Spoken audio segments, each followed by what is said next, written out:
अच्छा, वो नई डीआई हमें कब से ज्वाइन करने वाली है? मैंने उसकी फाइल पढ़ी है। बहुत टफ है। एक बच्चा लापता है, इंडियन फैमिली है।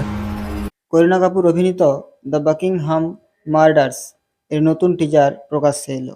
এই ছবিটি পরিচালনা করেছেন হানসাল মেহতা।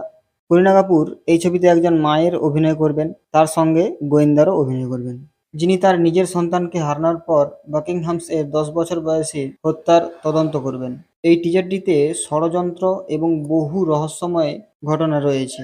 এই টিজারটিতে আমরা দেখতে পাবো করিনা কাপুরকে একটি হত্যার মামলার সমস্যার সমাধান করতে দেখা যাচ্ছে এবং অবশ্যই তার নিজের মেয়েও যেহেতু মারা গেছে, তাই তার নিজের সঙ্গেও লড়াই করতে তাকে দেখা যাচ্ছে।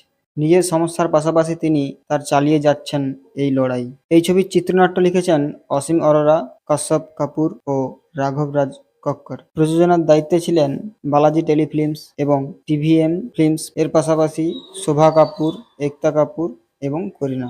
2024 সালে 13ই সেপ্টেম্বর বড় পর্দায় মুক্তি পেতে চলেছে দ্য বাকিংহামস মার্ডার্স।